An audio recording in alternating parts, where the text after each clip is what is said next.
सतनाम वाहिगुरु साहिब जीओ। बिलावल महला चौथा। खत्री ब्राह्मण सूद वैस को जापै हर मंत्र जपैनी। गुर सतगुर पार ब्रह्म कर पूजो। नित सेवो दिनस सब रैनी। खत्री ब्राह्मण सूद वैस को जापै हर मंत्र जपैनी। गुर सतगुर पार ब्रह्म कर पूजो। नित सेवो दिनस सब रैनी। हर जन देखो सतगुर नैनी। जो इच्छो सोई फल पावो। हर बोलो गुरमत बैनी। रहाओ अनकियो पाव चितवियँ बहु तेरे। सा होवै जे बात होवै नी। अपना भला सब कोई बांछै। सो करे जे मेरा चित ना चितैनी। मन की मत त्यागो हर जन। एहा बात कठैनी। अन दिन हर हर नाम त्याओ। गुर सतगुर की मत लैनी। मत सुमत तेरै वस स्वामी। हम जंत तू पुरख जनतैनी। जन नानक के प्रभ करते स्वामी। ज्यों भावै तिवै बुलैनी। मत सुमत तेरै वस स्वामी। हम जंत तू पुरख जनतैनी। जन नानक के प्रभ करते स्वामी। ज्यों भावै तिवै बुलैनी। वाहिगुरु जी का खालसा वाहिगुरु जी की फतेह। जुगो जुग अटल धन धन गुरु ग्रंथ साहिब जी। गुरु पातशाह जी की अपार बख्शिश। शाम समय सत्संगत दीयां घड़ियां असी प्राप्त कीतियां ने। लड़ीवार गुरबाणी व्याख्यान जो हो रहा है इस स्थान ते उस विच राग बिलावल गुरु रामदास साहब उन्होंने द्वारा उचित किया है पावन संदेश सानू प्राप्त है। शब्द आप जी ने सरवण किया है। बीते गालबन को 2 रोज़ तो इस बचन नू विचार रहे हाँ। गुरु असी सदका इन्हां पावन बचनों की जो सिक्ख्या है, जो ये संदेश है, क्योंकि वो जीवन के डायरैक्ट हर पहलू नाल जुड़ता है। जिवें बाणी का अक्सर मैसेज है तो कई बार उहदे बड़े गहीर भाव नूं जिन्हों कह लो कि बड़ी सिंसीयर एंड बड़ी प्रैक्टिकल चीज़ नूं असीं एड्रैस करने का यत्न करते हाँ। इहदे विच जो रहाओ का बंद सीगा एक सरसरी नज़र उहदे ते है। उपरंत जिथे बीते कल बात समेटी सी उह तो असीं बात अगे तोरांगे। गुरुदेव जिक्र कर रहे सी हर जन देखो सतगुर नैनी। जो इच्छो सोई फल पावो। हर बोलो गुरमत बैनी। रहाओ हर जन देखो सतगुर नैनी। सानू एड्रैस किया गया हर जन जग्यासू जनां नूं जो असी इंसान बशर मानुख हाँ।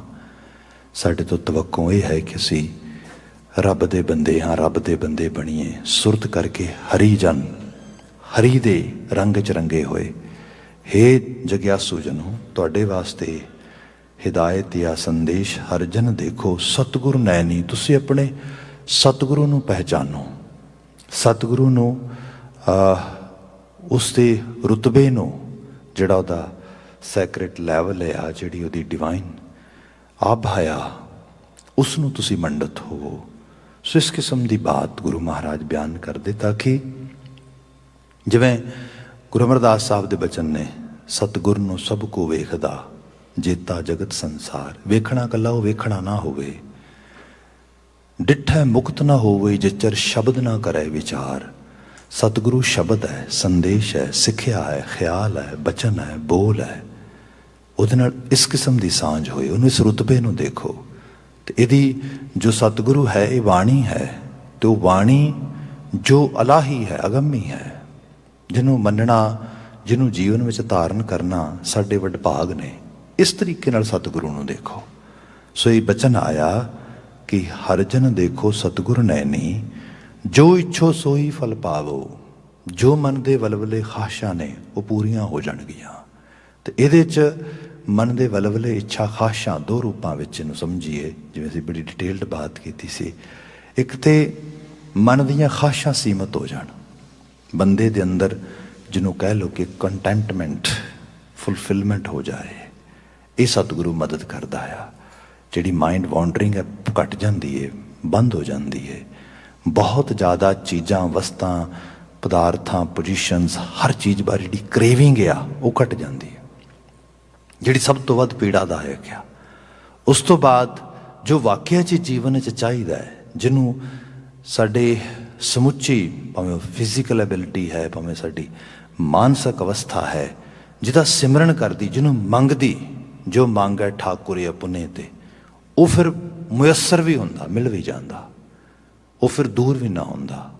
ਉਹਨੂੰ ਅਵੇਲ ਕਰਨ ਵਾਸਤੇ ਐਨਰਜੀ ਵੀ ਮਿਲਦੀ, ਉਹਨੂੰ ਅਵੇਲ ਕਰਨ ਵਾਸਤੇ ਸਰਕਮਸਟੈਂਸਸ ਵੀ ਮਿਲਦੇ, ਤੇ ਉਹਨੂੰ ਅਵੇਲ ਕਰਨ ਵਾਸਤੇ ਕੰਡੀਸ਼ਨਸ ਵੀ ਬਣਦੀਆਂ। ਸੋ ਇਸ ਰੂਪ ਦੇ ਵਿੱਚ ਕਿਹਾ ਕਿ ਜੋ ਇੱਛੋ ਸੋਈ ਫਲ ਪਾਵੋ, ਹਰ ਬੋਲੋ ਗੁਰਮਤਿ ਬੈਣੀ। ਤੇ ਫਿਰ ਇਹ ਵੀ ਹੈ ਗੁਰੂ ਕੀ ਮੱਤ ਵਾਲੇ ਬੋਲ ਬੋਲੇ ਜਾਣ, ਕਿਉਂਕਿ ਇਹ ਬਾਣੀ ਨੇ ਬਿਆਨ ਕੀਤਾ। ਮਹਾਰਾਜ ਬਿਆਨ ਕਰਦੇ ਕਿ ਜੋ ਗੁਰੂ ਜਾਂ ਰੱਬ ਦੇ ਉਸ ਅਧਿਆਤਮੀ ਰੰਗ 'ਚ ਰੰਗਿਆ ਜਾਂਦਾ ਨਾ, ਉਹਦੀ ਫਿਰ ਅਵਸਥਾ ਇਹ ਵੀ ਹੁੰਦੀ ਹੈ ਕਿ ਉਹ ਮਾਇਆ 'ਚ ਮੱਧ ਹੋਇਆ, ਉਹ ਬੋਲ ਨਹੀਂ ਬੋਲਦਾ। ਫਿਰ ਉਹ ਉਹੋ ਜਿਹੇ ਬੋਲ ਉਹਦੇ ਜੀਵਨ 'ਚੋਂ ਨਿਕਲ ਜਾਂਦੇ ਨੇ। ਉਹ ਗੁਰਮਤਿ ਬੋਲਦਾ, ਉਹ ਮੱਤ ਬੋਲਦਾ ਜਿਹੜੀ ਗੁਰੂ ਵੱਲ ਰਿਫਲੈਕਟ ਹੁੰਦੀ, ਜਿਹੜੀ ਗੁਰੂ ਵੱਲੋਂ ਆਉਂਦੀ, ਜਿਹਦੇ 'ਚ ਗੁਣ ਹੁੰਦੇ, ਜਿਹਦੇ 'ਚ ਸਤਿਕਾਰ ਹੁੰਦਾ, ਜਿਹਦੇ 'ਚ ਸ਼ੁਭਤਾ ਹੁੰਦੀ, ਜਿਹਦੇ 'ਚ ਚੰਗਿਆਈਆਂ ਹੁੰਦੀਆਂ, ਜਿਹਦੇ 'ਚ ਜੀਵਨ ਦੇ ਇੱਕ ਹਾਇਰ ਲੈਵਲ ਦੀ ਵੈਲਿਊ ਬੇਸਡ ਇੱਕ ਤਸੱਵੁਰ ਹੁੰਦਾ। ਉਸ ਕਿਸਮ ਦੀ ਬਾਤ ਇਹਦੇ 'ਚ ਹੋ ਰਹੀ ਹੈ। ਰਹਾ ਉਹਦਾ ਪਦਾ ਹੈ। ਜਿੱਥੇ ਬੀਤੇ ਕੱਲ ਬਾਤ ਕਰਦੇ ਅਸੀਂ ਸਮੇਟ ਰਹੇ ਸੀਗੇ, ਉਹ ਬਚਨ ਹੈ ਅਨਿਕ ਉਪਾਵ ਚਿਤਵੀਆਂ ਬਹੁ ਤੇਰੇ, ਸਾ ਹੋਵੇ ਜੇ ਬਾਤ ਹੋਵੇ ਨੀ। ਅਨਿਕ ਉਪਾਵ ਚਿਤਵੀਆਂ ਬਹੁ ਤੇਰੇ, ਅਨੇਕਾਂ ਉਪਾਵ ਚਿੱਤ ਦੇ ਵਿੱਚ ਚਿਤਵੇ ਜਾਂਦੇ, ਬਹੁਤ ਤੇਰੇ, ਬਹੁਤ ਜ਼ਿਆਦਾ।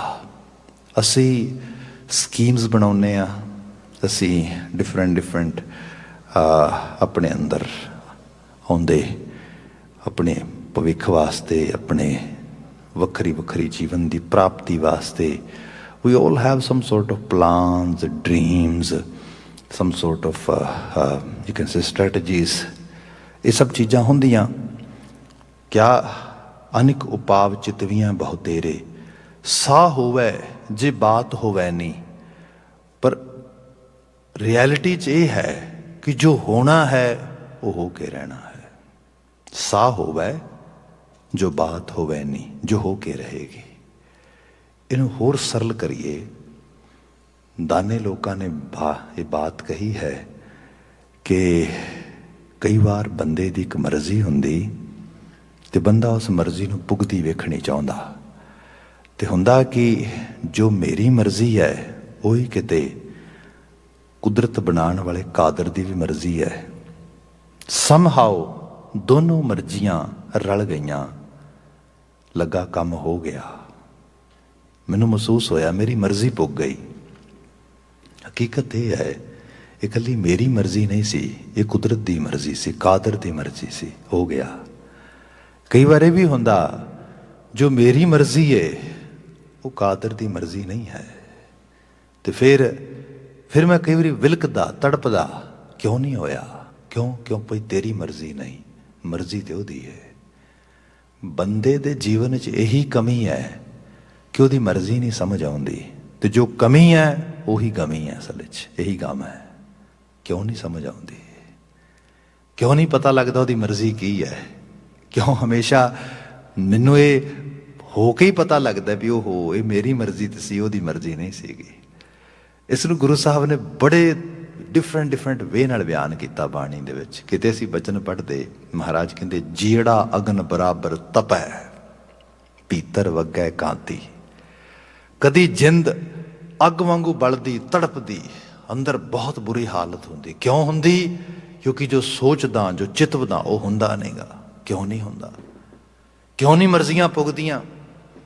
ਮਹਾਰਾਜ ਕਹਿੰਦੇ ਦੇਖ ਤੜਪ ਸਕਦਾ ਹੈ, ਵਿਲਕ ਸਕਦਾ ਹੈ, ਪਰ ਇੱਕ ਚੀਜ਼ ਚੇਤੇ ਰੱਖੀ, ਜੇ ਇਸ ਵਿਲਕਣ ਤੇ ਤਪਣ ਤੋਂ ਬਚਣਾ ਹੀ, ਸਾਹਿਬ ਦਾ ਅਸੀਂ ਵੀ ਸ਼ਬਦ ਪੜ੍ਹਦੇ ਹਾਂ, ਜਿਉ ਤਪਤ ਹੈ ਆਪਣਾ ਕੈਸਿਓ ਕਰੀ ਪੁਕਾਰ।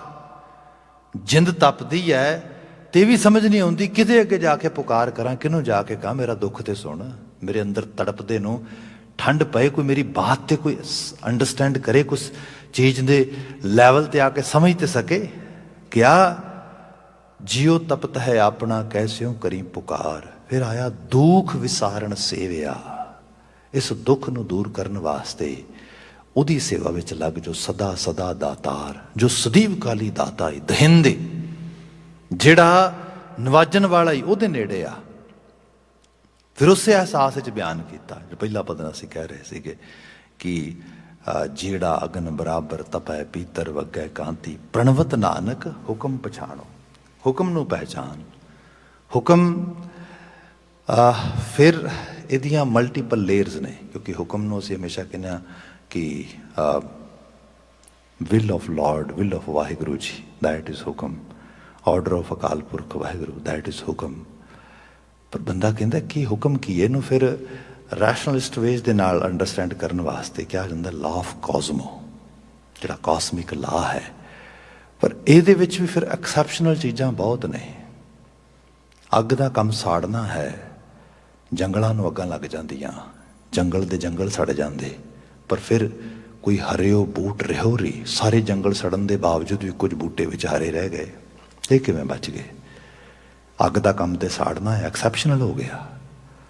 ਬਰਸਾਤ ਪੈਂਦੀ, ਡੁੱਬ ਜਾਂਦੇ ਵੱਡੇ ਵੱਡੇ ਇਲਾਕੇ, ਬਾੜ ਆ ਜਾਂਦੀ, ਸਭ ਚੀਜ਼ਾਂ ਹੋ ਜਾਂਦੀਆਂ। ਪਰ ਉਸੇ ਬਰਸਾਤ ਆਉਂਦੀ ਕੁਝ ਇਲਾਕੇ 'ਚ ਨਾ ਪੈਂਦੀ, ਛੱਡ ਜਾਂਦੀ। ਫਿਰ ਇਹ ਵੀ ਹੈ ਇੱਕ ਬਿਲੀਵ ਸਿਸਟਮ ਦੇ ਵਿੱਚ ਵੀ ਸਾਨੂੰ ਕਈ ਵਾਰੀ ਬਾਣੀ ਅੰਗੇਜ ਕਰਦੀ। ਅਸੀਂ ਸ਼ਬਦ ਪੜ੍ਹਦੇ ਹਾਂ, ਮੀਂਹ ਪਿਆ ਪਰਮੇਸ਼ਰ ਪਾਇਆ, ਜੀ ਜੰਤ ਸਭ ਸੁਖੀ ਵਸਾਇਆ। ਭਾਵ ਜੋ ਇਹ ਨਵਾਜਣ ਵਾਲੀ ਕੁਦਰਤ ਆ, ਇਹਦੇ ਪਿੱਛੇ ਵੀ ਕਾਦਰ ਹੀ ਕੰਮ ਕਰਦਾ, ਹੋਰ ਕੌਣ ਕੰਮ ਕਰਦਾ ਹੈਗਾ। ਅਸੀਂ ਇਹ ਵੀ ਸ਼ਬਦ ਪੜ੍ਹਦੇ ਹਾਂ ਕਿ ਬੰਬੀਹਾ ਅੰਮ੍ਰਿਤ ਵੇਲੇ ਬੋਲਿਆ, ਤਾਂ ਅੰਦਰ ਸੁਣੀ ਪੁਕਾਰ, ਮੇਘਿਆਂ ਨੂੰ ਫੁਰਮਾਨ ਹੋਇਆ, ਵਰਸੋ ਕਿਰਪਾ ਧਾਰ। ਕਿਆ ਬੰਬੀਹੇ ਦੀ ਹੂਕ ਕਾਦਰ ਦੀਆਂ ਜਿਹੜੇ ਹੈ ਕੰਨਾਂ ਵਿੱਚ ਪੈ ਗਈ ਤੇ ਉਸਨੇ ਮੇਘ ਨੂੰ ਫੁਰਮਾਨ ਕਰ ਦਿੱਤਾ। ਮੈਟਾਫੋਰ ਐਕਚੁਅਲ ਲੈਵਲ ਤੇ, ਪਰ ਜੇ ਦੇਖਿਆ ਜਾਏ ਤੇ ਇਹ ਹੁਕਮ ਹੀ ਆ ਉਹਦਾ ਸਾਰਾ। ਤੇ ਇਸ ਹੁਕਮ ਨੂੰ ਜਦੋਂ ਬੰਦਾ ਸਿਰਫ ਅਕਲ ਦੇ ਪੱਧਰ ਤੇ ਨਹੀਂ, ਵਿਸ਼ਵਾਸ ਤੇ ਸਨੇਹ ਦੇ ਪੱਧਰ ਤੇ ਵੀ ਸਮਝਦਾ ਆ, ਲੌਂਗ ਰਨ ਦੇ ਵਿੱਚ ਦੇਖਿਆ ਜਾਏ ਤੇ ਜੀਵਨ ਦੇ ਵਿੱਚ ਜ਼ਰੂਰੀ ਤੇ ਨਹੀਂ ਜੋ ਮੈਂ ਸੋਚਦਾ ਉਹੀ ਪੁੱਗੇ, ਉਹੀ ਹੋਏ। ਤੇ ਮੈਨੂੰ ਕਈ ਵਾਰੀ ਪੁੱਗਦਾ ਹੋਇਆ, ਮੇਰੇ ਮੁਤਾਬਕ ਹੁੰਦਾ ਹੋਇਆ ਵੇਖਣ ਦੀ ਬਜਾਏ ਆਪਣੀ ਸੋਚ ਨੂੰ ਵੀ ਬਦਲਦੇ ਹੋਏ ਵੇਖਣ ਦਾ ਮੌਕਾ ਮਿਲਣਾ ਚਾਹੀਦਾ ਹੈਗਾ। ਮੇਰੇ 'ਚ ਵੀ ਤਬਦੀਲੀ ਆਉਣੀ ਚਾਹੀਦੀ ਹੈ। ਜਿਹੜੀ ਇਹ ਸੈਲਫ ਟਰਾਂਸਫਰਮੇਸ਼ਨ ਹੈ, ਜਿਹੜੀ ਇਹ ਸੈਲਫ ਅਨਾਲਿਸਿਸ ਕਰਨਾ ਆ, ਇਹਦੇ 'ਚ ਚੇਂਜਸ ਲੈ ਕੇ ਆਉਣੇ ਨੇ। ਇਹ ਬਲਕਿ ਵੱਡੀ ਬਰਕਤ ਹੈ, ਵੱਡੀ ਬਖਸ਼ਿਸ਼ ਹੈ। ਗੁਰਮਤਿ ਇਹ ਸਿਖਾਉਂਦੀ ਸਭ ਕਾਸੇ ਨੂੰ ਬਦਲਣ ਦੇ ਉੱਤੇ, ਸਭ ਕਾਸੇ ਦੇ ਮੁਤਾਬਕ ਰਿਜ਼ਲਟ ਕੱਢਣ ਦੇ ਮੁਤਾਬਕ ਜ਼ੋਰ ਲਾ ਰਿਹਾ ਹੈ। ਕਦੀ ਆਪਣੇ ਵੱਲ ਵੀ ਸੋਚ, ਸ਼ੀਸ਼ਾ ਵੀ ਵੇਖ, ਜਿੱਥੇ ਕਿਤੇ ਤੈਨੂੰ ਦਰੁਸਤਗੀ ਚਾਹੀਦੀ ਹੈ ਉਹਦੇ ਤੇ ਵੀ ਕੰਮ ਕਰ। ਹੋ ਸਕਦਾ ਕੁਦਰਤ ਦੀ ਮਰਜ਼ੀ ਇਹ ਹੋਏ ਤੈਨੂੰ ਬਦਲਣਾ ਪਏ, ਤੈਨੂੰ ਆਪਣੇ ਆਪ ਤੇ ਕੰਮ ਕਰਨਾ ਪਏ। ਇਹ ਸਾਰੇ ਰੂਪ ਨੂੰ ਮਹਾਰਾਜ ਸਮਝਾਉਂਦੇ ਤੇ ਕਹਿੰਦੇ ਬੰਦੇ ਸਭ ਕਾਸੇ ਦੇ ਵਿੱਚੋਂ ਆਪਣੇ ਮੁਤਾਬਕ ਸਿੱਟੇ ਰਿਜ਼ਲਟ ਕੱਢਣ ਦੀ ਬਜਾਏ ਇੱਥੋਂ ਕਿਉਂ ਨਹੀਂ ਸ਼ੁਰੂ ਕਰਦਾ, ਆਪ ਸਵਾਰੈ ਮੈਂ ਮਿਲੈ, ਮੈਂ ਮਿਲਿਆ ਸੁਖ ਹੋਏ। ਆਪਣਾ ਆਪਾ ਹੀ ਸਵਾਰ, ਆਪਣੇ ਆਪ ਨੂੰ ਕੰਘੀ ਫੇਰ, ਆਪਣੇ ਆਪ ਉੱਤੇ ਹੀ ਕੰਮ ਕਰ। ਜੀਵਨ ਦੇ ਉਸ ਪ੍ਰਸੰਗ ਦੇ ਉੱਤੇ, ਕਿਉਂਕਿ ਹਰ ਚੀਜ਼ ਤੇ ਮੇਰੀ ਮਰਜ਼ੀ ਨਹੀਂ, ਹਵਾਵਾਂ ਮੇਰੀ ਮਰਜ਼ੀ ਮੁਤਾਬਕ ਨਹੀਂ ਚੱਲਣਗੀਆਂ, ਮੌਸਮ ਨਹੀਂ ਬਦਲਣਗੇ ਮੇਰੀ ਮਰਜ਼ੀ ਮੁਤਾਬਕ। ਮੇਰੀ ਮਰਜ਼ੀ ਮੁਤਾਬਕ ਹਾਲਤ ਤੇ ਇਹ ਹੈ, ਮਾਫੀ ਮੰਗਾਂਗਾ। ਅਸੀਂ ਸੋਚਦੇ ਹਾਂ ਸਾਡੇ ਪਰਿਵਾਰ ਦੇ ਮੈਂਬਰ ਸਾਡੇ ਮੁਤਾਬਕ ਸੋਚਣ, ਬੱਚੇ ਮੇਰੇ ਉਵੇਂ ਸੋਚਣ ਜਿਵੇਂ ਮੈਂ ਸੋਚਦਾ ਆ, ਭੈਣ ਭਰਾ ਉਵੇਂ ਸੋਚਣ ਜਿਵੇਂ ਮੈਂ ਸੋਚਦਾ ਆ। ਇਸ ਤਰ੍ਹਾਂ ਸੁਸਾਇਟੀ ਸੋਚੇ, ਇਸ ਤਰ੍ਹਾਂ ਲੋਕ ਸੋਚਣ। ਹਕੀਕਤ ਇਹ ਹੈ, ਜਿਸ ਤਰੀਕੇ ਨਾਲ ਮੇਰੀ ਅਕਲ ਕਹਿੰਦੀ ਹੈ, ਮੇਰਾ ਮਨ ਨਹੀਂ ਉਵੇਂ ਸੋਚਦਾ। ਕੀਤਾ ਕੀ ਜਾਏ? ਜਿਸ ਤਰੀਕੇ ਨਾਲ ਗੁਰੂ ਸਰੀਖੀ ਰੂਹ, ਜਿਹਦੇ ਉੱਤੇ ਕੋਈ ਸ਼ੱਕ ਹੀ ਨਹੀਂ ਹੋ ਸਕਦਾ, ਉਹ ਸੰਦੇਸ਼ ਦਿੰਦਾ, ਉਹ ਸੰਦੇਸ਼ ਮੇਰੇ ਤੱਕ ਪਹੁੰਚਦਾ ਕਰਦਾ, ਮੇਰੇ ਕੰਨਾਂ 'ਚ ਪੈਂਦਾ। ਅਸੀਂ ਸ਼ਬਦ ਪੜ੍ਹਦੇ ਹਾਂ, ਗੁਰ ਰਸਨਾ ਅੰਮ੍ਰਿਤ ਬੋਲਦੀ ਹਰ ਰਸਨਾ ਨਾਮ ਸੁਹਾਵੀ। ਗੁਰੂ ਕੀ ਰਸਨਾ ਅੰਮ੍ਰਿਤ ਬੋਲਦੀ ਹੈ, ਇਹ ਸੁੱਧੇ ਅੰਮ੍ਰਿਤ ਦੇ ਬਚਨ ਨੇ, ਕੰਨਾਂ 'ਚ ਉਹ ਪੈਣ। ਮਤ ਉਹਨਾਂ ਨੂੰ ਮੰਨਣ ਨੂੰ ਤਿਆਰ ਨਾ ਹੋਏ, ਕੀਤਾ ਕੀ ਜਾਏ? ਮੈਂ ਕਹਿੰਦਾ ਸਾਰੀ ਦੁਨੀਆ ਮੇਰੇ ਮੁਤਾਬਕ ਚੱਲੇ, ਮੇਰੀ ਮਰਜ਼ੀ ਮੁਤਾਬਕ ਚੱਲੇ। ਇੱਥੇ ਤੇ ਹਾਲਤ ਇਹ ਹੈ, ਮਤ ਹੀ ਉਹਦੀ ਮਰਜ਼ੀ ਮੁਤਾਬਕ ਨਹੀਂ ਚੱਲ ਰਹੀ, ਜੋ ਜਿਹਦੇ ਮੁਤਾਬਕ ਚੱਲਣਾ ਚਾਹੀਦਾ ਇਹਨੂੰ। ਸੋ ਇਹ ਰੂਪ ਜਿਹੜਾ ਆ, ਬਾਣੀ ਕਹਿੰਦੀ ਇਹਦੇ ਤੇ ਐਮਫਸਾਈਜ਼ ਕਰ, ਇਹਦੇ ਤੇ ਫੋਕਸ ਕਰ। ਸਭ ਕਾਸੇ ਨੂੰ ਬਦਲਣ ਤੇ ਉਦਾਤਰ ਹੋਏ ਹੈ, ਸਭ ਕਾਸੇ ਨੂੰ ਆਪਣੀ ਮਰਜ਼ੀ ਮੁਤਾਬਕ। ਜਿਹਨੂੰ ਰਿੱਧੀਆਂ ਸਿੱਧੀਆਂ ਲੋਕੀ ਕਹਿ ਦਿੰਦੇ ਕਈ ਵਾਰੀ ਕਿ ਭਾਈ ਰਿੱਧੀਆਂ ਸਿੱਧੀਆਂ ਦੇ ਵਿੱਚ ਇਹੀ ਗੱਲ ਕਹੀ ਜਾਂਦੀ, 9 ਨਿੱਧੀ 18 ਸਿੱਧੀ ਪਿੱਛੇ ਲੱਗੀਆਂ ਫਿਰਾਂ। ਕਿ ਅਸੀਂ ਬਚਨ ਪੜ੍ਹਦੇ ਆ ਨਾ ਕਿ ਭਾਈ ਜਿਹਨੂੰ, ਹਾਲਾਂਕਿ ਗੁਰਮਤ ਦਾ ਕੌਨਸੈਪਟ ਇਹ ਹੈ, ਸਿੱਧ ਹੋਵਾਂ ਸਿੱਧ ਲਾਈ ਰਿੱਧ ਆਖਾਂ ਆਓ, ਗੁਪਤ ਪ੍ਰਗਟ ਹੋਏ ਬੈਸਾਂ ਲੋਕ ਰਾਖਾਂ ਪਾਓ। ਰਿੱਧੀਆਂ ਸਿੱਧੀਆਂ ਨੂੰ ਆਵਾਜ਼ ਮਾਰਾਂ, ਜਿਵੇਂ ਦੀ ਆਵਾਜ਼ ਮਾਰਾਂ ਉਵੇਂ ਹੀ ਉਹ ਰਿਜ਼ਲਟ ਪ੍ਰੋਡਿਊਸ ਕਰਨ, ਉਵੇਂ ਹੀ ਆ ਜਾਣ। ਉਹਨਾਂ 'ਚ ਗੱਲ ਇਹ ਵੀ ਹੁੰਦੀ ਹੈ ਕਿ ਰਿੱਧੀਆਂ ਸਿੱਧੀਆਂ ਦਾ ਹੈ, ਕਿਸੇ ਦੇ ਮਨ ਦੀ ਗੱਲ ਬੁੱਝ ਲੈਣੀ, ਕਿਸੇ ਦੇ ਜੋ ਕੋਈ ਚਾਹੁੰਦਾ ਹੈ ਕਰਨਾ ਕਿਸੇ ਰੂਪ ਦੇ ਵਿੱਚ, ਉਵੇਂ ਉਹਨੂੰ ਕਰਕੇ ਵਿਖਾ ਦੇਣਾ, ਰਿੱਧੀਆਂ ਸਿੱਧੀਆਂ ਨੇ। ਇਹ ਸਾਰੇ ਆਸ਼ਰਮ ਬਾਣੀ ਨੇ ਕਿਹਾ ਇਹ ਨਾਟਕ ਚੇਟਕ ਆ। ਜਿਹੜੀ ਅਸਲ ਵਿੱਚ ਬਾਤ ਇਹ ਹੈ ਕਿ ਜੋ ਸੱਚ ਦਾ ਸੰਦੇਸ਼ ਹੈ ਉਹਨੂੰ ਮੰਨਣ ਤੇ ਨਾ ਮਤ ਉਤਾਤੁਰ ਹੋਏ, ਮੀਨ ਉਹ ਡਿਨਾਈ ਕਰੇ, ਨਾ ਮਨ ਉਸ ਗੱਲ ਤੋਂ ਕਿਸੇ ਤਰੀਕੇ ਦੇ ਨਾਲ ਰਿਬੈਲੀਅਸ ਬਣੇ, ਬਲਕਿ ਮਤ ਵੀ ਉਹਦੀ ਫੋਲੋਵਰ ਹੋਏ, ਮਨ ਵੀ ਉਹਦਾ ਡਿਸਾਈਪਲ ਹੋਏ। ਇਹ ਹੈ ਆਪ ਸਵਾਰ ਹੈ ਮੈਂ ਮਿਲਿਆ, ਮੈਂ ਮਿਲਿਆ ਸੁਖ ਹੋਏ। ਇਹ ਸੁਖ ਹੈ ਜਿੱਥੇ ਮਤ ਕਹਿੰਦੀ ਨਾ ਮਨ ਦੀ ਸੁਣਾਂਗੀ, ਗੁਰੂ ਦੀ ਨਹੀਂ ਸੁਣਾਂਗੀ, ਗੁਰਮਤ ਨਹੀਂ ਬਣਾਂਗੀ, ਮਨ ਮਤ ਬਣਾਂਗੀ। ਕੀ ਹਾਲਤ ਆ? ਬਾਹਰ ਕਾਹਦੀ ਲੜਾਈ ਕਰਨੀ, ਲੜਾਈ ਤਾਂ ਅੰਦਰ ਹੀ ਹੋ ਰਹੀ ਹੈ, ਸਟਰਗਲ ਤੇ ਇੱਥੇ ਹੀ ਹੈ ਸਾਰੀ। ਸੋ ਇਸ ਆਸ਼ੇ ਦੇ ਵਿੱਚ ਮਹਾਰਾਜ ਨੇ ਬਿਆਨ ਕੀਤਾ, ਉਹ ਬੰਦੇ ਗੱਲ ਇਹ ਹੈ, ਅਨੇਕ ਉਪਾਵ ਚਿਤਵੀਆਂ ਬਹੁ ਤੇਰੇ, ਸਾਹ ਹੋਵੇ ਜੇ ਬਾਤ ਹੋਵੇ ਨਹੀਂ। ਤੂੰ ਸਾਰਾ ਸੰਸਾਰ ਬਦਲਣ ਦਾ ਠੇਕਾ ਨਹੀਂ ਲਿਆ, ਨਾ ਤੂੰ ਬਦਲ ਸਕਣਾ, ਜੋ ਹੋਣਾ ਹੋ ਕੇ ਰਹਿਣਾ ਆ। ਸਾਹ ਹੋਵੇ ਜੇ ਬਾਤ ਹੋਵੇ ਨਹੀਂ, ਕਿਉਂਕਿ ਜਿਹੜੇ ਕੁਦਰਤ ਦੇ ਲਾ ਨੇ, ਜਿਹੜੇ ਕੁਦਰਤ ਦੇ ਵੱਡੇ ਲਾ ਆਫ ਕਾਜ਼ਮੋ ਹੀ ਕਹਿ ਲਓ, ਉਹਦੇ 'ਚ ਮੇਰਾ ਪਾਰਟ ਕਿੰਨਾ ਕੁ ਹੈਗਾ? ਬੜਾ ਅਦਨਾ ਜਿਹਾ, ਬੜਾ ਛੋਟਾ ਜਿਹਾ ਉਸ ਰੂਪ ਦੇ ਵਿੱਚ। ਜੇ ਇਸ ਤਰੀਕੇ ਨਾਲ ਦੇਖਿਆ ਜਾਏ, ਅੱਜ ਵੀ ਆਰਕਾਈਵ ਵਿੱਚ ਸਾਰਾ ਕੁਝ ਪਿਆ ਹੈਗਾ।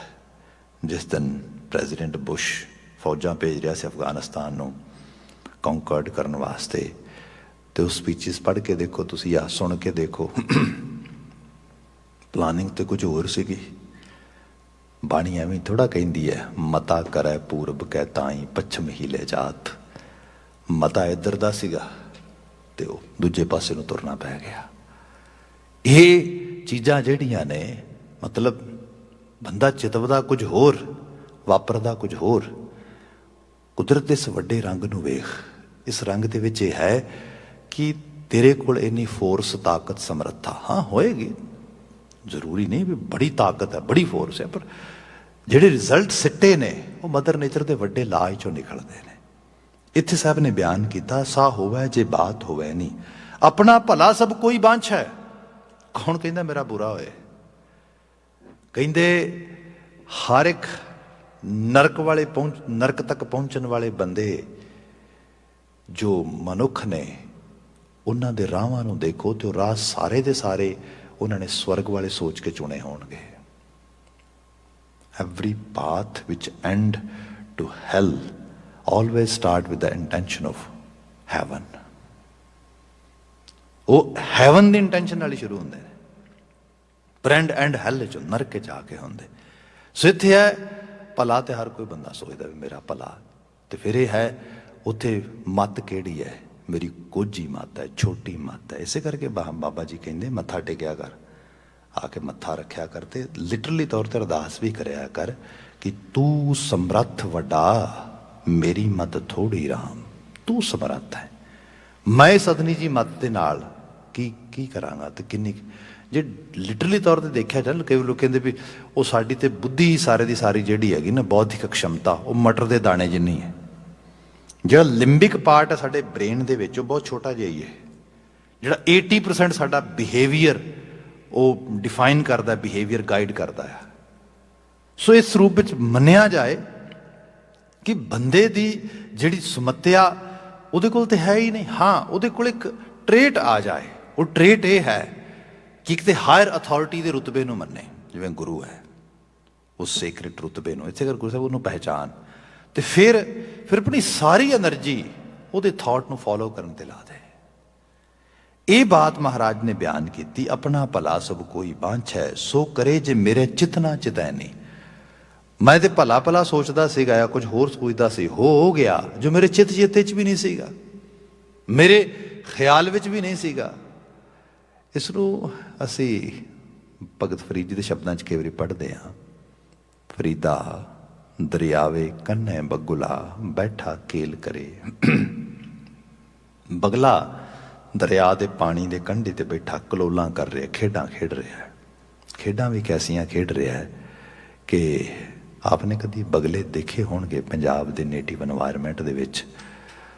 ਬਗਲੇ ਨੂੰ ਵੇਖ ਕੇ ਬੰਦਾ ਸੋਚ ਨਹੀਂ ਸਕਦਾ ਵੀ ਇੰਨਾ ਧੀਰਜ, ਇੰਨਾ ਠਰਮਾ, ਇੰਨਾ ਸਹਿਜ ਨੇ। ਅਦਰਵਾਈਜ਼ ਜਾਨਵਰ ਜਿਹੜੇ ਨੇ ਉਹ ਇੱਕ ਪਲ ਲਈ ਵੀ ਟਿਕ ਕੇ ਨਹੀਂ ਬੈਠਦੇ, ਚੰਚਲ, ਇੱਧਰ ਵੇਖ, ਇੱਧਰ ਵੇਖ, ਇੱਧਰ ਮੁੜ, ਇੱਧਰ ਮੁੜ, ਇੱਧਰੋਂ ਉੱਡ, ਇੱਧਰ ਉੱਡਣਾ। ਬਗਲੇ ਦੀ ਹਾਲਤ ਇਹ ਹੈ, ਪਾਣੀ ਵਿੱਚ ਐਵੇਂ ਖੜਾ ਆ ਤੇ ਖੜਾ ਵੀ ਇੱਕ ਲੱਤ ਤੇ ਆ, ਇੱਕ ਲੱਤ ਵੀ ਚੁੱਕ ਲਈ ਉੱਤੇ, ਕਿਉਂਕਿ ਜੇ ਦੋ ਲੱਤਾਂ ਤੇ ਖੜਾ ਹੋਏਗਾ ਤੇ ਜਿਹੜੇ ਪਾਣੀ ਦੇ 'ਚ ਰਹਿਣ ਵਾਲੇ ਜੀਵ ਜੰਤੂ ਨੇ, ਕ੍ਰੀਚਰਸ ਨੇ, ਉਹਨਾਂ ਨੂੰ ਅੰਦਾਜ਼ਾ ਲੱਗ ਜਾਏਗਾ ਕੋਈ ਪੰਛੀ ਹੈ ਤੇ ਹੋ ਸਕਦਾ ਹੈ ਸਾਡਾ ਸ਼ਿਕਾਰ ਕਰ ਲੈ, ਸਾਨੂੰ ਹੰਟ ਕਰਨ ਵਾਸਤੇ ਖੜਾ ਹੋਏ। ਇਸ ਕਰਕੇ ਬਿਕੋਜ਼ ਦੇ get scared from there praise, ਤੇ ਉਸ ਰੂਪ 'ਚ ਆਪਣੇ ਕਿਤੇ ਜਿਹੜਾ ਹੈਗਾ ਸੀ ਸ਼ਿਕਾਰ ਨਾ ਹੋ ਜਾਈਏ, ਤੇ ਉਹ ਰੂਪ ਦੇ ਵਿੱਚ ਫਿਰ ਉਹ ਦੂਰ ਰਹਿੰਦੇ। ਪਰ ਜਿਹੜਾ ਬਗਲਾ, ਉਹ ਕਹਿੰਦਾ ਗੱਲ ਹੀ ਕੁਛ ਨਹੀਂ, ਉਹਨਾਂ ਨੂੰ ਕਨਫਿਊਜ਼ ਕਰ ਦਿੰਦਾ। ਸਿਰਫ ਇੱਕ ਲੱਤ ਤੇ ਐਵੇਂ ਖੜਾ ਹੋ ਗਿਆ, ਗਾਰਾ ਮਿੱਟੀ ਉੱਡਦੀ, ਜਿਹੜਾ ਉਹਦਾ ਮੇਨ ਪਾ ਪਹੁੰਚਾ ਹੈਗਾ ਉਹ ਸਾਰਾ ਮਿੱਟੀ ਨਾਲ ਕਵਰ ਹੋ ਜਾਂਦਾ, ਫਿਰ ਉਹਦੀ ਲੱਤ ਐਵੇਂ ਰਹਿ ਜਾਂਦੀ ਜਿਵੇਂ ਇੱਕ ਪਾਣੀ 'ਚ ਸਟਿਕ ਲੱਗੀ ਹੁੰਦੀ। That's it. ਮੱਛੀਆਂ, ਡੱਡੂ ਜਿਹੜੇ ਨੇ ਉਹ ਆਰਾਮ ਨਾਲ ਉਹਦੇ ਆਲੇ ਦੁਆਲੇ ਆ ਜਾਂਦੇ, ਤੇ ਉਹ ਆਪਣੀ ਮਰਜ਼ੀ ਨਾਲ ਜਿਹਨੂੰ ਚਾਹੁੰਦਾ ਫੜ ਲੈਂਦਾ, ਫੜ ਕੇ ਖਾਂਦਾ। ਹੁਣ ਖਾ ਕਿੰਨੇ ਲਏਗਾ? 1 2 3 4, ਉਹਦੇ ਪਾਣੀ 'ਚ ਤੇ ਬੜੇ ਜੀਵ ਨੇ।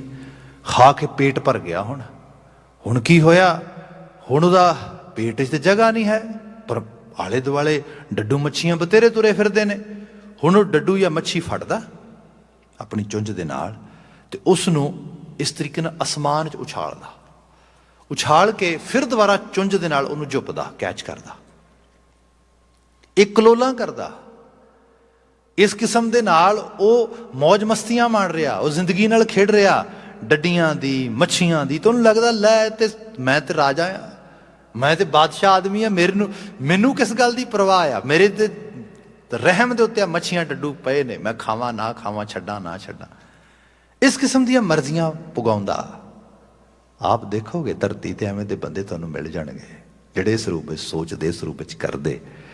ਉਹ ਰਾਜਸੀ ਰੋਲ 'ਚ ਮਿਲ ਜਾਣਗੇ ਤੁਹਾਨੂੰ ਗਵਰਨਿੰਗ ਸਿਸਟਮ ਵਿੱਚ ਵੀ ਮਿਲ ਜਾਣਗੇ, ਤੁਹਾਨੂੰ ਵੱਖਰੀ ਇਸ ਰੂਪ ਵਿੱਚ ਬੜਾ ਇਸ ਕਿਸਮ ਦਾ ਨਿਜ਼ਾਮ ਮਿਲੇਗਾ। ਮਹਾਰਾਜ ਨੇ, ਭਗਤ ਫਰੀਦ ਜੀ ਨੇ ਇੱਕ ਮਿਸਾਲੀ ਤੌਰ ਤੇ ਐਗਜ਼ਾਮਪਲ ਕਰਕੇ ਬਾਤ ਕੀਤੀ।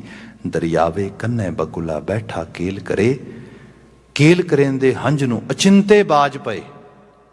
ਹੁਣ ਹੋਇਆ ਕਿ ਉਸ ਕੇਲ ਕਰੇਂਦੇ ਹੰਝ ਨੂੰ ਅਚਿੰਤੇ, ਅਚਨਚੇਤ, ਸੋਚਿਆ ਵੀ ਨਹੀਂ ਸੀਗਾ, ਬਾਜ ਨੇ ਆਦ ਬੋਚਿਆ। ਸਾਰੀਆਂ ਕਲੋਲਾਂ ਉਸੇ ਵਕਤ ਵਿਸਰ ਗਈਆਂ। ਬਾਜ ਪਏ ਤਿਸ ਰੱਬ ਕੇ ਕੇਲਾਂ ਵਿਸਰੀਆਂ। ਇਹ ਬਾਜ ਉਸ ਰੱਬ ਦੇ ਨੇ, ਇਹ ਉਸ ਰੱਬੀ ਨਿਜ਼ਾਮ ਦਾ ਬਾਜ ਆ, ਇਹ ਐਵੇਂ ਨਹੀਂ ਗਾ। ਇਹ ਮਦਰ ਨੇਚਰ ਨੇ ਲਾ ਹੀ ਇਹੋ ਜਿਹਾ ਬਣਾਇਆ ਆ ਕਿ ਜਿਹੜਾ ਚੂਹਾ ਆ ਉਹ ਕਿਸਾਨ ਦੀਆਂ ਫਸਲਾਂ ਖਾਂਦਾ, ਛੋਟੇ ਮੋਟੇ ਕੀਟ ਮਕੌੜ ਖਾ ਲੈਂਦਾ, ਚੂਹੇ ਨੂੰ ਸੱਪ ਖਾਂਦਾ, ਸੱਪ ਨੂੰ ਗਿੱਧ ਖਾਂਦੀ। ਆਪ ਦੇਖੋ ਇਸ ਰੂਪ ਦੇ ਵਿੱਚ ਇਹ ਜਿਹੜਾ ਸਾਈਕਲ, ਈਕੋਸਿਸਟਮ ਐਵੇਂ ਬਣਿਆ ਸਾਰਾ ਦਾ ਸਾਰਾ। ਇਕੋਲੋਜੀ ਇਸੇ ਰੂਪ ਵਿੱਚ ਚੱਲਦੀ ਸਾਰੀ ਦੀ ਸਾਰੀ। ਇਹ ਜਿਹੜਾ ਰੂਪ ਆ ਬਾਬਾ ਜੀ ਬਿਆਨ ਕਰਦੇ ਹੋ, ਬੰਦੇ ਤੈਨੂੰ ਅਹਿਸਾਸ ਵੀ ਨਹੀਂ ਇਹ ਸਾਈਕਲ ਦੇ ਵਿੱਚ ਕਿਵੇਂ ਕਿਵੇਂ ਕਿਸ ਰੂਪ ਵਿੱਚ ਕਿਹਨੂੰ ਯੂਜ਼ ਕਰਨਾ ਹੈ, ਕਿੰਨੇ ਯੂਜ਼ ਹੋ ਜਾਣਾ ਆ, ਇਹ ਸਾਰਾ ਆ। ਇਸ ਕਰਕੇ ਤੂੰ ਕਰਤਾਰੀ ਕੁਦਰਤ ਦਾ ਬਸ ਇਹੀ ਮੰਜ਼ਰ ਦੇਖ ਵੀ ਬਲਿਹਾਰੀ ਕੁਦਰਤ ਵਸਿਆ ਤੇਰਾ ਅੰਤ ਨਾ ਜਾਈ ਲਖਿਆ। ਤੁਝ ਬੇਅੰਤ ਦਾ ਕੀ ਅੰਤ ਪਾਵਾਂਗੇ, ਤੇਰੀ ਕੁਦਰਤ ਦਾ ਕੀ ਅੰਤ ਪਾਵਾਂਗੇ। ਇਹਨੂੰ ਮਹਾਰਾਜ ਨੇ ਕਿਹਾ ਬੰਦੇ ਹੁਕਮੀ ਹੋਵਨ ਆਕਾਰ ਹੁਕਮ ਨਾ ਕਹਿਆ ਜਾਏ, ਹੁਕਮੀ ਹੋਵਨ ਜੀ ਹੁਕਮ ਮਿਲੇ ਵਡਿਆਈ। ਹੁਕਮੀ ਉੱਤਮ ਨੀਚ ਹੁਕਮ ਲਿਖ ਦੁੱਖ ਸੁਖ ਪਾਈ ਹੈ। ਇੱਕ ਨਾ ਹੁਕਮੀ ਬਖਸ਼ੀਸ਼ ਇੱਕ ਹੁਕਮੀ ਸਦਾ ਪਵਾਈ ਹੈ। ਇਹ ਹੁਕਮ ਹੀ ਹੈ ਸਾਰਾ, ਤੇ ਹੁਕਮ ਵਿੱਚ ਹੀ ਸਭ ਚੀਜ਼ਾਂ, ਹੁਕਮ ਤੋਂ ਬਾਹਰ ਕੁਝ ਵੀ ਨਹੀਂ, ਸਭ ਕੁਝ ਹੁਕਮ ਦੇ ਅੰਦਰ ਹੀ ਚੱਲ ਰਿਹਾ ਹੈ। ਇੱਥੇ ਬਾਬਾ ਜੀ ਬਿਆਨ ਕਰਦੇ ਆਪਣਾ ਭਲਾ ਸਭ ਕੋਈ ਬੰਛ ਹੈ, ਆਪਣੀ ਮਰਜ਼ੀਆਂ ਮੁਤਾਬਕ ਸੋਚਦਾ ਇਹਦੇ 'ਚ ਹੀ ਭਲਾ ਹੈ ਮੇਰਾ, ਕਲੋਲਾਂ ਕਰਨ ਦੇ 'ਚ ਜਾਂ ਮੇਰਾ ਜਿਹੜਾ ਹੈਗਾ ਜੋ ਮੈਂ ਅਮਲ ਕਰ ਰਿਹਾ। ਸਭ ਕਹਿੰਦੇ ਆਪਣਾ ਭਲਾ ਸਭ ਕੋਈ ਬੰਛ ਹੈ, ਸੋ ਕਰੇ ਜੇ ਮੇਰੇ ਚਿਤ ਨਾ ਚਿਤੈਨੀ। ਆਊਟ ਆਫ ਬਲੂ ਐਸਾ ਰਿਜ਼ਲਟ, ਐਸੇ ਸਿੱਟੇ ਇਹੋ ਜਿਹੇ ਸਰਕਮਸਟੈਂਸਸ ਹਾਲਾਤ ਮੌਕੇ ਬਣਦੇ ਜੋ ਮੇਰੇ ਚਿੱਤ ਚੇਤੇ 'ਚ ਵੀ ਨਹੀਂ ਸੀਗੇ। ਇਹ ਰੱਬ ਹੈ, ਇਹ ਕੁਦਰਤ ਹੈ। Uncertainty is the law of nature. Uncertainty is the destiny of life. Nothing is certain over here. ਕੁਝ ਵੀ ਸਰਟਨ ਨਹੀਂ ਹੈਗਾ। ਇਹ ਜਿਹੜਾ ਸਭ ਕੁਝ ਕਾਲਜ਼ਈ ਹੈ, ਕਾਲਮਈ ਹੈ, ਕਾਲ ਬਲੀ ਹੈ ਅਸਲ ਦੇ ਵਿੱਚ। ਇਸ ਕਰਕੇ ਬਾਬਾ ਜੀ ਨੇ ਕਿਹਾ ਸੀਗਾ ਕਾਲ ਪਾਏ ਬ੍ਰਹਮਾ ਬੱਪ ਧਰਾ। ਲੋਕੀ ਜਿਹਦੀ ਪੂਜਾ ਕਰਦੇ ਵੱਡੇ ਵੱਡੇ ਉਹ ਕਹਿੰਦੇ 4-4 ਸਿਰ ਸੀਗੇ ਉਹਦੇ। ਮਹਾਰਾਜ ਕਹਿੰਦੇ ਭਾਵੇਂ 4 ਸਿਰ ਸੀਗੇ। ਜਿਹੜਾ ਬੱਪ ਆ ਨਾ, ਬੱਪ ਦਾ ਮਤਲਬ ਸਿਰ ਹੀ ਹੁੰਦਾ ਹੈਗਾ। ਐਕਚੁਅਲੀ ਨਾ ਸਿਰਾਂ ਨੂੰ ਲਾਉਣ ਵਾਲਾ ਤੇ ਸਿਰਾਂ ਨੂੰ ਲਿਜਾਣ ਵਾਲਾ ਕਾਲ ਉਹਦੇ ਸਿਰ ਤੇ ਖੜਾ, ਉਹਨੂੰ ਖੁਦ ਨੂੰ ਨਹੀਂ ਪਤਾ। ਕਾਲ ਪਾਏ ਬ੍ਰਹਮਾ ਬੱਪ ਧਰਾ, ਕਾਲ ਪਾਏ ਸਿਵਜੂ ਅਵਤਾਰਾ, ਕਾਲ ਪਾਏ ਕਰ ਬਿਸ਼ਨ ਪ੍ਰਕਾਸ਼ਾ, ਸਕਲ ਕਾਲ ਕਾ ਕੀਆ ਤਮਾਸ਼ਾ। ਇਹ ਕਾਲ ਦਾ ਤਮਾਸ਼ਾ ਹੈ ਸਾਰਾ, ਇਹ ਉਹਦਾ ਹੀ ਚੱਕਰ ਚੱਲ ਰਿਹਾ ਸਾਰਾ।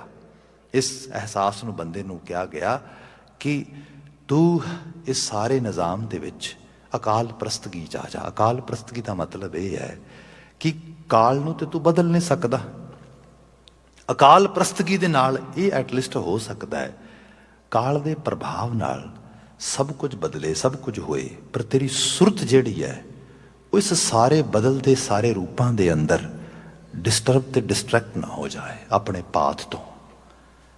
ਹੁੰਦਾ ਇਹ ਹੈ ਕਿ ਸਿੱਖ ਸਖਾ ਬਹੁਤੇ ਕੀਏ ਕੇਸੋ ਕੀਓ ਨਾ ਮੀਤ, ਚਾਲੇ ਥੇ ਹਰ ਮਿਲਨ ਕੋ ਬੀਚਾ ਅਟਕਿਓ ਚੀਤ। ਮੈਂ ਕਿਹਾ ਇੰਟੈਂਸ਼ਨ ਸਵਰਗ ਦੀ ਸੀ, ਰਾਹ ਫੜਿਆ, ਜੋ ਰਾਹ ਫੜਿਆ ਉਹ ਨਰਕ ਤੱਕ ਲੈ ਗਿਆ। ਕਾਰਨ ਕੀ ਹੋਇਆ? ਕਾਰਨ ਇਹ ਹੋਇਆ ਕਾਲ ਦਾ ਅਸਰ ਹੋ ਗਿਆ। ਜਿਹੜੀ ਸਟੇਟ ਆਫ ਮਾਈਂਡ ਸੀਗੀ ਉਹ ਸਹੀ ਨਾ ਰਹਿ ਪਾਈ। ਅਕਸਰ ਹੁੰਦਾ ਲੋਕ ਆਪਣੀ ਐਨਰਜੀ ਨੂੰ ਚੈਨਲਾਈਜ਼ ਕਰਦਿਆਂ ਕਰਦਿਆਂ ਕਿਸੇ ਹੋਰ ਪਾਸੇ ਹੀ ਲੈ ਜਾਂਦੇ, ਕਿਸੇ ਹੋਰ ਰੂਪ 'ਚ ਹੀ ਉਹਨੂੰ ਲੈ ਆਉਂਦੇ। ਇਸ ਕਰਕੇ ਸਾਹਿਬ ਨੇ ਬਿਆਨ ਕੀਤਾ ਇੱਕ ਚੇਤੇ ਰੱਖੀ ਜੋ ਤੇਰੇ ਖਿਆਲਾਂ ਵਿੱਚ ਵੀ ਨਹੀਂ ਉਹ ਹੋ ਸਕਦਾ ਆ। ਮਨ ਕੀ ਮਤ ਤਿਆਗੋ ਹਰਜਨ ਇਹਾ ਬਾਤ ਕਠੈਨੀ। ਮਨ ਦੀ ਮਤ ਤਿਆਗਣੀ ਬਹੁਤ ਕਠਿਨ ਹੈ। ਮਨ ਕਹਿੰਦਾ ਹੱਦ ਹੋ ਗਈ, ਮੈਂ ਹੀ ਤੇ ਰਾਜਾ ਆ, ਮੇਰੇ ਮੁਤਾਬਕ ਤੇ ਚੱਲੇਗਾ। ਅੱਖਾਂ ਉਹੀ ਵੇਖਣਗੀਆਂ ਜੋ ਮੈਂ ਵਿਖਾਵਾਂਗਾ, ਕੰਨ ਉਹੀ ਸੁਣਨਗੇ ਜੋ ਮੈਂ ਸੁਣਾਵਾਂਗਾ, ਹੱਥ ਉਹ ਕਰਨਗੇ ਜੋ ਮੈਂ ਕਰਾਵਾਂਗਾ, ਰਾਜਾ ਮੈਂ ਆ। ਕਿਆ ਮਨ ਕੀ ਮਤ ਤਿਆਗੋ, ਇਹ ਤਿਆਗਣੀ ਬੜੀ ਔਖੀ ਹੈ। ਇਹਾ ਬਾਤ ਕਠੈਨੀ, ਅਨਦਿਨ ਹਰ ਹਰ ਨਾਮ ਤੇ ਆਵੋ, ਗੁਰ ਸਤਿਗੁਰ ਕੀ ਮਤ ਲੈਣੀ। ਜੇ ਸਤਿਗੁਰ ਦੀ ਮਤ ਲੈਣੀ ਹੈ ਫਿਰ ਅਨਦਿਨ ਹਰ ਹਰ ਨਾਮ ਤੇ ਆਵੋ, ਫਿਰ ਰਾਤ ਦਿਨ ਆਪਣੀ ਲਗਨ ਲਾਓ ਉਸ ਪਾਸੇ ਜਿਹਦੇ ਨਾਲ ਹੋ ਸਕਦਾ ਮਨ ਦਾ ਪ੍ਰਭਾਵ ਘਟੇ। ਜੇ ਮਨ ਦਾ ਪ੍ਰਭਾਵ ਘਟੇਗਾ ਤੇ ਇੱਥੇ ਮਨ ਦਾ ਮਤਲਬ ਹੈ ਬੀਤੇ ਦੇ ਸੰਸਕਾਰ ਸਾਡੇ ਜਿਹੜੇ ਨੇ ਉਹਨਾਂ ਦਾ ਪ੍ਰਭਾਵ ਘਟੇ, ਗੁਰੂ ਕਾ ਸੰਸਕਾਰ ਵੱਧ ਸਕੇ। ਮਤ ਸੁਮਤ ਤੇਰੇ ਵ ਸੁਆਮੀ, ਹਮ ਜੰਤ ਤੋਂ ਪੁਰਖ ਜਤੈਨੀ। ਬਾਬਾ ਗੁਰੂ ਰਾਮਦਾਸ ਸਾਹਿਬ ਕਹਿੰਦੇ ਮਾਲਕ ਅਸੀਂ ਵੀ ਕੌਣ ਹੁੰਨੇ ਆ, ਬਦਲਣ ਵਾਲੇ, ਕੁਝ ਚੰਗਾ ਕਰਨ ਵਾਲੇ। ਇਹ ਤੇਰੀ ਤੇ ਦਾਤ, ਤੂੰ ਚਾਹੇ ਮਤ ਦੇ ਦੇ ਚਾਹੇ ਸੁਮਤ ਦੇ ਦੇ। ਮਤ ਸੁਮਤ ਤੇਰੇ ਵਸ ਸੁਆਮੀ, ਹਮ ਜੰਤ ਤੂੰ ਪੁਰਖ ਜਨਤੈਨੀ। ਜਨ ਨਾਨਕ ਕੇ ਪ੍ਰਭ ਕਰਤੇ ਸੁਆਮੀ, ਜਿਉ ਭਾਵੈ ਤਿਵੇਂ ਬੁਲੈਨੀ। ਜਿਵੇਂ ਤੈਨੂੰ ਭਾਵੇ ਉਵੇਂ ਹੀ ਜੀਵ ਬੋਲੇਗਾ, ਕਿਉਂਕਿ ਬੋਲ ਬਾਣੀ ਦਾ ਮਤਲਬ ਸਾਡੇ ਅੰਦਰ ਕੀ ਚੱਲ ਰਿਹਾ ਹੈ। ਸੋ ਕਿਹਾ ਗਿਆ ਕਰਤੇ, ਤੂੰ ਆਪਣੇ ਪੈ ਭਾਵ ਵਿੱਚ ਰੱਖੀ ਉਹ ਬੋਲ ਬੁਲਾਈ ਜਿਹੜੇ ਤੇਰੇ ਭਾਵਨੀ ਵਿੱਚ ਹੋਣ, ਤੇਰੇ ਪਿਆਰ ਵਿੱਚ ਹੋਣ, ਤੇਰੇ ਸਤਿਕਾਰ ਵਿੱਚ ਹੋਣ, ਤੇਰੀਆਂ ਵਡਿਆਈਆਂ ਵਾਲੇ ਹੋਣ। ਸਾਹਿਬ ਰਹਿਮਤ ਕਰਨ, ਇਹਨਾਂ ਆਲਮੀ ਵਾਕਿਆਂ 'ਚੋਂ ਚੰਗੇਰੀ ਪ੍ਰੇਰਣਾ ਮਿਲੇ, ਗੁਰਮਤੀਏ ਹੋ ਸਕੀਏ। ਇੰਨੀਆਂ ਕੁ ਬੇਨਤੀਆਂ ਨਾਲ ਹੀ ਖਿਮਾ ਚਾਹਾਂਗਾ। ਕਿਰਸਾਨੀ ਸੰਘਰਸ਼ ਨਾਲ ਜੂਝ ਰਹੇ ਮਾਈ ਭਾਈ ਦੀ ਸਫਲਤਾ ਦੀ ਅਰਦਾਸ ਨਾਲ ਹੀ ਸਮਾਪਤੀ ਕਰਦੇ ਹਾਂ। ਕਹਿ ਦੇਣਾ ਜੀ, ਵਾਹਿਗੁਰੂ ਜੀ ਕਾ ਖਾਲਸਾ, ਵਾਹਿਗੁਰੂ ਜੀ ਕੀ ਫਤਿਹ।